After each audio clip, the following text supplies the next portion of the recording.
Hey all, this is Erdtree, and I believe that the Shadow of the Erdtree DLC will take place in an area south of where the Erdtree currently sits in the lands between. And you might say, but Erdtree, there is no landmass south of the Erdtree. That area is an ocean, there's nothing there. And you're exactly right, there's nothing there, and that's exactly why I'm right. First let me present the evidence, and then you guys can let me know what you think in the comments. Here's what we know about the Land of Shadows from the interview with Miyazaki. He says, first of all, the setting of Shadow of the Erdtree is a brand new land. It's a brand new map separate from the lands between. It is a land that is overshadowed by the particular Shadow of the Erdtree, as opposed to the Erdtree in the lands between. And it takes place again on an entirely separate, physically separate map, so it will involve a warp of sorts to get there. In terms of setting and themes, it technically occupies the same space as the lands between, the same universe. But due to something story-related that we won't reveal today, this has become physically disconnected, and you'll travel to the Shadow of the Erdtree land as a separate place. End quote. Okay, so from the interviews we know that the Shadowlands are an entirely separate map, that they are overshadowed by the Shadow of the Erdtree, as opposed to the lands between that just have the regular Erdtree, and that they are technically in the same universe. But that due to story events it became disconnected from the lands between to the point that you need to teleport to it somehow. Now here's the thing to pay attention to. It's a place that's overshadowed by the Shadow of the Erdtree. The word overshadow means to tower above and cast a shadow over. And in the video description for the Shadow of the Erdtree trailer, it says that the Land of Shadow is a place obscured by the Erdtree. So the Erdtree is obscuring the Land of Shadow. So in order for it to obscure it, in order for it to cast a shadow over it, it has to be relatively close to the Land of Shadow. And that brings me to the veil that you can see in the sky. Miyazaki talks about this veil. He says, yes, the Land of Shadows, which is the setting for the DLC, is separated from the lands between, which is the setting of the main story. It has the image of being separated and hidden from the outside world, and the veil is also a symbol of this. So the Land of Shadow is obscured, it's shadowed, it's veiled by the Erdtree. You can tell that it's veiled by the Erdtree because the veil connects to the top of this shadow tree area. So if the Erdtree is obscuring the Land of Shadow, if it's veiling it, then the veil has to be connected to the Erdtree. So just like Miyazaki said, this place has the Shadow of the Erdtree as opposed to the lands between that has the Erdtree. Overshadowed also means that it's hard to see. If something overshadows something else, it makes that thing look small and unimportant in comparison. It makes it hard to perceive. So you wouldn't be able to see the Land of Shadow from the lands between because the Erdtree is obscuring it. So if this veil is connected to the Erdtree, then the Land of Shadow has to be right next to the Erdtree. It's right there. You just can't see it. A lot of people are thinking that the Land of Shadows is in an alternate dimension, a pocket dimension, a parallel dimension. No, I don't think so. The video description says obscured. Miyazaki says veiled. He says overshadowed, all of which are words that suggest the thing is still there. Now in the trailer, I looked at all of the shots of the trailer, and there doesn't seem to be any spot where you can see behind the Erdtree. The Erdtree seems to be the ultimate end of the DLC. There's no buildings behind it. There's never a point where you see the Erdtree and then you can kind of see something behind it. And that would be the case if I'm right. My prediction is that there is an invisible landmass south of the Erdtree, and that the Land of Shadow is entirely taking place in this ocean area. And so of course you can't see north of the Erdtree because north of the Erdtree is behind the veil. Leyendale is north of the Erdtree, and you certainly can't go there.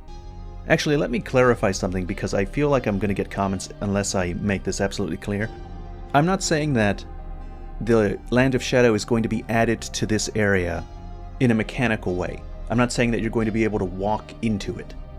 They're not going to just plop a giant landmass there. What I'm saying is that that's the case from a lore perspective. From a lore perspective, it's there, but it's not visible and it's inaccessible. Alright, so Miyazaki also mentions that a main focus point of the DLC is going to be the history of the Land of Shadows and the past of Queen Marika. The Land of Shadows is important. It is the place where Marika became a god and where the Golden Tree was born. And the video description for the trailer also says that it's the place where Marika first set foot. So it's an important place, she did things there, and for some reason now it's disconnected from the outside world because of this veil. Now there's another veil that's connected to Marika, the Mimic Veil. It's a golden veil of intricate design that Godric stole from the royal capital. It's also known as Marika's Mischief, and when you put it on, it creates an illusion that makes you appear as something else. And the effect before your transformation looks like a golden veil. So now we've associated Marika to veils and using veils as a means to hide things.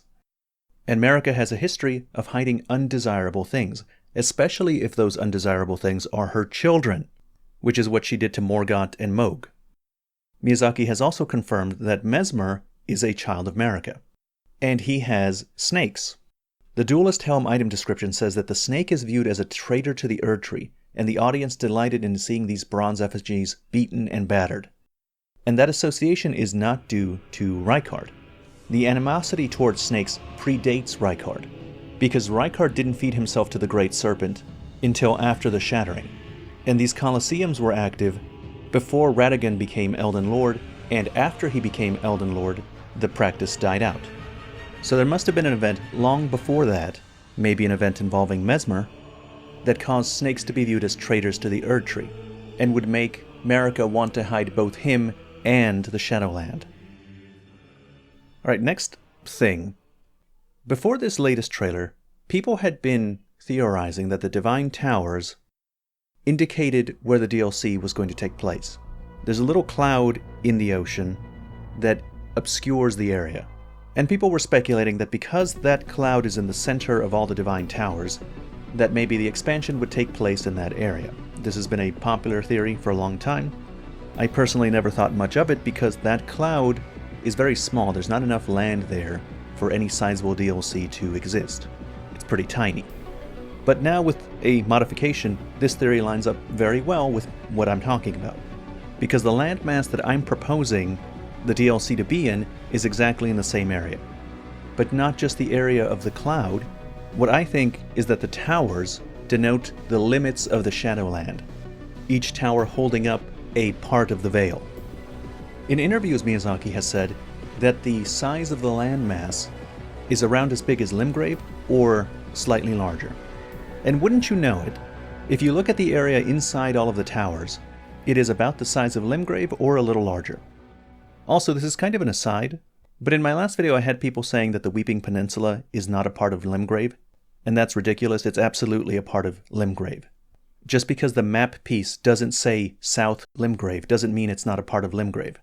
That's like saying that the Leyendale Royal Capital map is not a part of the Altus Plateau, because it doesn't say East Altus Plateau.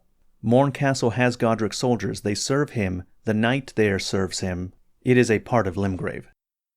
Alright, finally, last piece of evidence, a bit circumstantial, but we're going to use it. Why does the mountaintop of the giants have the dogs and the crows that are found in Caelid? Caelid is extremely far from the mountaintop of the giants.